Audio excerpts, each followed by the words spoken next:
It looks like some drivers are getting a little bit hot under the collar. And it's Nico Hulkenberg the one to start it all off. Yes, this is an Oliver Bearman situation, but this is for 2025, not this year, so bear with me. I think it's safe to say that Haas isn't one of the most exciting places in which to start off your career in F1, as we saw with the likes of Mick Schumacher and Nikita Mazepin, who is now just being cleared to now try his luck in Formula 1 again. I'm sure of it. Sure as eggs is eggs. And many people are discussing about which driver is going to end up for which team in 2025, since the majority of the grid is up for renewal or being completely ejected from the sport altogether. And yes, I know you're probably bored about Oliver Bearman, but this time around with Haas, it was somewhat seen as a very viable solution. About 3 weeks ago, many people were going like, yeah, Oliver Bearman, yeah, he's in with a shout with the Haas seat next year. But now, after Jeddah, people are going, Haas, get him on board!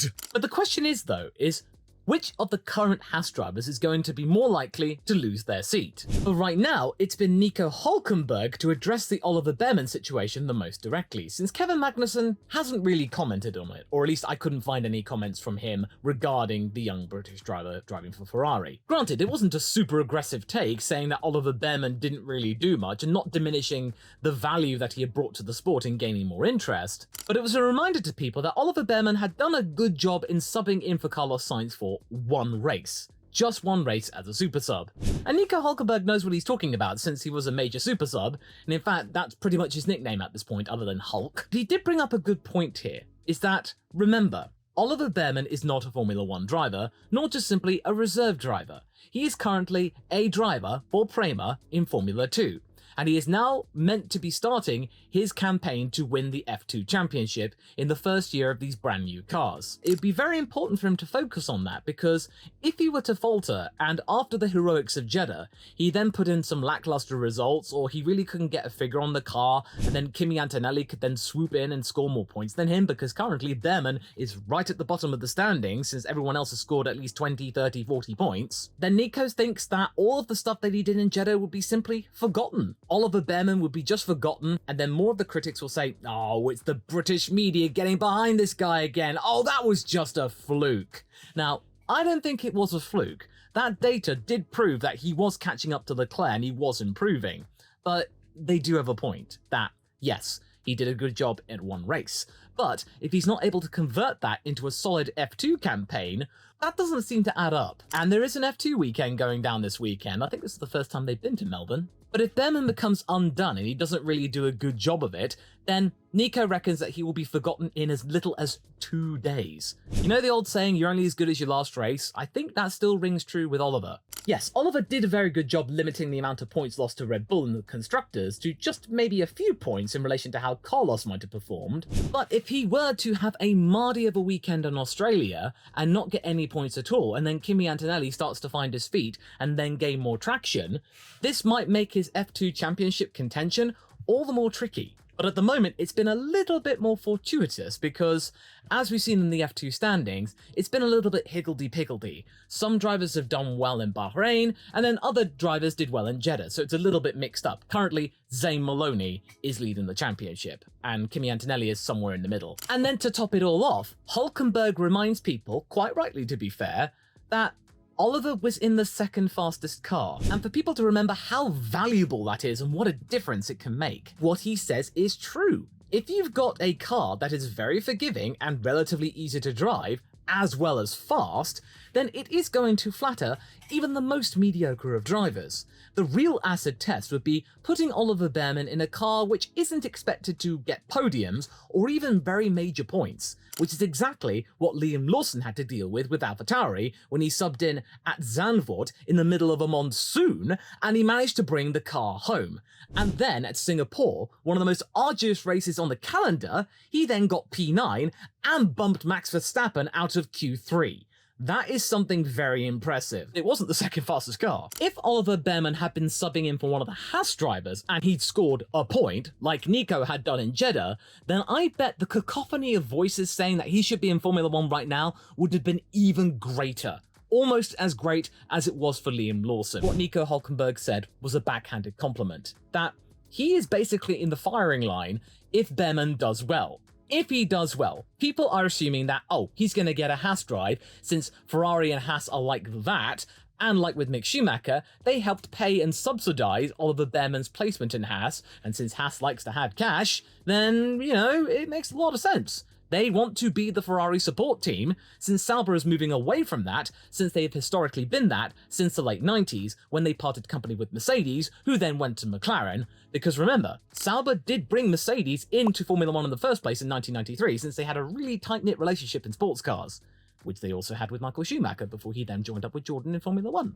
And Hulkenberg's comments are devoid of British bias, and that is something, as a British person, I would like to acknowledge, that this is taking away all of the star-studdedness away from the British media that is pretty much the linchpin and the main foundation of Formula 1 itself. Formula 1 is something that started off in the UK, and therefore it's all centralised around that country.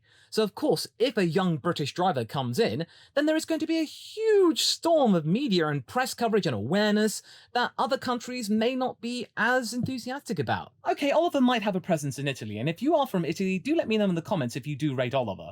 And then you also see it with all of the comments that were made from the existing British drivers, with many people saying that Lewis Hamilton was practically pulling Oliver out of the Ferrari car to congratulate him. And when you get a 7-time world champion saying that you did a really good job, that's really going to boost your ego, that's for sure. But yes, of course, the British drivers would like another British driver in the contingent. I admit, the hype around Oliver has been quite overbearing. Over Bearman. But I suppose some of this excitement has derived from the fact that people are clamouring for younger drivers to get into the sport. Not just from the UK, but from all countries. People want to see a Brazilian driver again. Bortoleto is the most likely candidate now, since Drugovich has been reserved to Aston Martin reserve driver purgatory, and now contesting in European Le Mans. Kushmaini from India. Kimi Antonelli from Italy. And I'm also interested to see what happens with Ritomo Miyata from Japan, because that's a very interesting prospect since he did win Super Formula and he's learning very quickly. But yes, we need younger talent, and yes, the younger talent does need to justify it.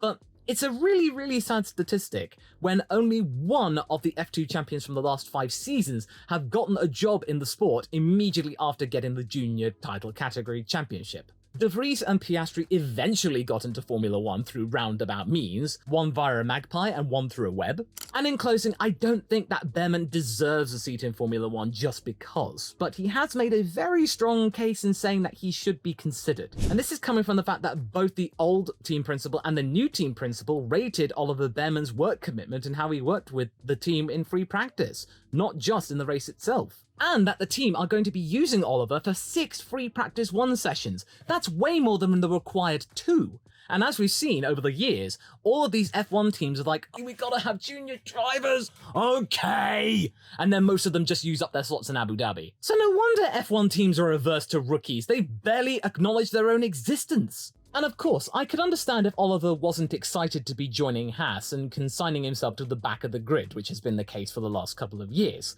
But based on what Komatsu has been doing and trying to get Haas on an even keel again and fix their fundamental flaws, I think that Haas might be slightly better than many people have expected. Komatsu underplaying the team. That, okay, they're not going to be getting big points finishes or podiums or anything like that. They will probably most likely be getting 8th, 9th, 10th, but they might be consistent, and they might be the most consistent and be in contention for at least 8th place in the Constructors, and if they can get back there again, then their future is looking a little bit more rosy than it was, say, 6 months ago.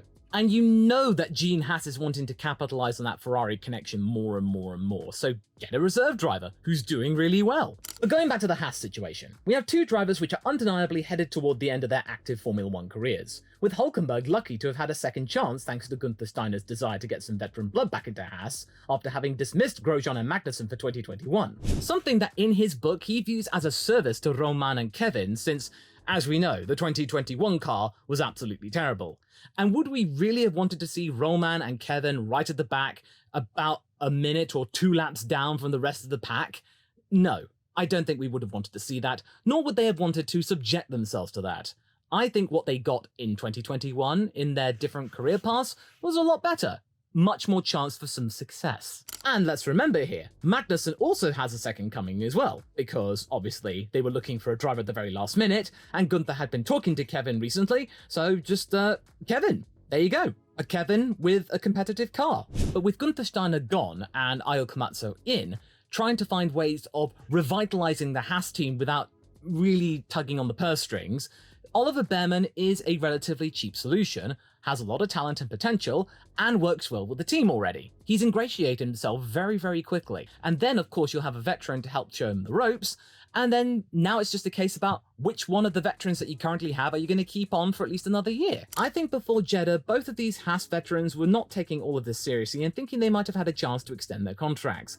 But now, they're starting to get a little bit jittery. They're looking over their shoulders. And now, of course, as we've seen with Hulkenberg in these comments, they were quite nice, but at the same time, they were going, oh, just you wait, he might falter, and then people might forget about him. And that means my seat will be safe, so, I am quite surprised that it was Nico that blinked first, because Kevin's not really said anything. The only thing that Kevin has been really talking about is the fact that he's gone 10 years without having a podium, because he got a podium in his first race, and that's been his only podium. And then after that, it's been basically fourths and fifths if he's lucky. But it's becoming quite clear that these two are going to have to convince Komatsu that they are the ones to train up the Ferrari reserve driver into becoming a more complete package. And then maybe Bearman sticking around with Haas for a few years, since it's becoming very, very obvious that Fred Vasseur has locked in the combination of Leclerc and Hamilton until at least 2027. That being the earliest year where Leclerc can activate an exit clause, supposedly, in his long-term contract, which goes until 2029. And then Lewis Hamilton, of course, is rumoured to have a 4-year deal, which might see him through 2028. But if Lewis Hamilton thinks, nah, this isn't for me, it's not working out, he could easily just walk away. I would be really interested to read the contract that is being drawn up between Ferrari and Lewis about all the conditions and what he's subjected to, his ambassadorial capacity. That's going to be a very, very interesting tome. But I feel like we need to look at Jeddah again to try and get a bigger picture as to who is going to be doing well. On the surface, you could say that Nico came out on top with Kevin looking the scruffy of the two, since he bagged so many penalties and the former came away with a point.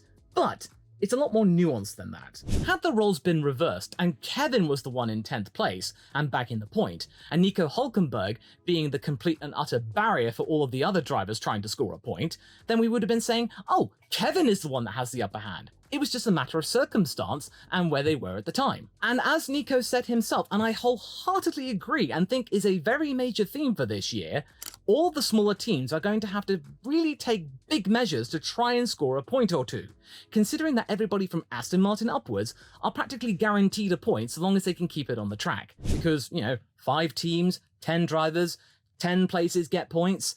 Yeah, you can see the problem here. That it's going to take a DNF or a mistake in the pits or on track for any of the other teams to bag themselves maybe 9th place at best. Granted, this might lessen over the year as convergence will very much be a thing, and some of the smaller teams might be able to develop a little bit faster since they get more ATR time, as is per the cost cap regulations, but in reality, is that really going to be a thing? But there is at this time a clear 2-tier system in Formula 1, much more obvious than the likes of the F1.5 jokes as we've seen over the years. As Hulkenberg said, that unorthodox plan worked out in the end, with Racing Bulls calling it unsportsmanlike, and Komatsu going to say, yeah, we probably should have let Tsunoda through. But at the same time, he does not agree with the unsportsmanlike comment, and in fact, calls it complete BS, and like, okay, Komatsu, now we're talking. Komatsu had been relatively reserved for the first couple of months of his tenure, but now he's starting to come out of his shell. He's a little feisty when he's fully ingratiated himself and he's gained some confidence. In that situation, had Kevin not picked up all those penalties tussling with Albon and the rest of the smaller teams, would he have been so gracious in holding them up and doing the job for the team? It's hard to say. It was good of him to think of the team in that moment and help out his teammate, but I reckon that we won't see much of that gracious attitude if things are on a relatively even keel, and they are jostling out for points together. 3 weeks ago, the idea of Bearman joining Haas was a little bit mixed. People were going like, maybe, but let's just see what he does in F2 first. But now, people are practically guaranteeing him a seat before he's even had a chance to have a second race in that brand new Formula 2 car. And, score some points finally? I am very much looking forward to see how Haas develops over the course of the year, not just with the team itself under Komatsu's leadership, as well as the car, which I think will have a more conventional upgrade path, but with the way these two drivers interact with one another, because right now, they seem to be in a bit of a good place. Right now, they seem to have gotten over their 2017 spat, which led to a very historic soundbite, and considering that they're now both fathers, and they're both in a similar position where they've got a second chance in Formula 1, they seem to have been getting on quite nicely in the pursuit of trying to get Haas back on its feet with their big smorgasbord of experience. But I bet both of them are going to be looking at what Bearman does in F2 and see what happens. If he turns out to have a very mediocre season and he doesn't get in the top 3, then I bet the Ferrari management might say that maybe Bearman needs another year in F2. He'll only be like 19, so there's plenty of time for him to get into Formula 1 eventually. Let's not rush things in too soon. Maybe Jeddah was a little bit of a flash in the pan situation, and that maybe it might lead to Hulkenberg and Magnuson getting a little bit of a contract extension for 2025. Maybe Bearman joins Haas in 2026 when the brand new development cycle starts. There's a brand new car, and then Bearman can just start off from scratch like pretty much everyone else on the grid. Because let's be real, Pietro Fittipaldi ain't gonna get a seat. But when researching this video, I was looking at all of the media, and they were basically siding with Hulkenberg, with Natalie Pinkham basically saying that Magnuson is going to be the one to lose the seat at the end of the day, and that he'll probably be a little bit more circumspect about it. And yes, Nico did score more points than Kevin, but the majority of those points came from Australia, in the midst of that chaotic restart where Nico finished 7th. And he was able to capitalize on the fact that many of the teams and drivers were in complete calamity, and Haas bagged some points, of course. And then you got to remember also, Kevin Magnusonand scored more often. Sure, it was only 10th place, but he scored 3 times, whereas Nico only scored twice. But Natalie Pinkham views Magnuson as the one to probably lose out on the seat since he had a second chance in F1, he's a father now, and that he's more philosophical with his lot and probably far more accepting of losing his seat, having had another go in F1, getting a pole, and had a nice time in 2022. Hang on a minute here, as I said earlier, Nico Hulkenberg is also a father. He also got a second chance, with Haas as well. So on that level, Natalie, I'm sorry, with all due respect, these two are on an even keel. They have the same circumstances, so you really can't use that as a deciding factor of whether or not Nico or Kevin will get the seat. But it is quite clear that the media is siding with the likes of Nico, since he's a little bit more interesting. He's got a lot more memes about him, because remember, of course, Nico Hulkenberg. And then, of course, he's the Hulk, he's the super sub, and people have been yearning for him to get a podium. I would like to see what happens and where we are come the middle of the season. Who's really going to be on top? And what is Bearman going to be doing in F2?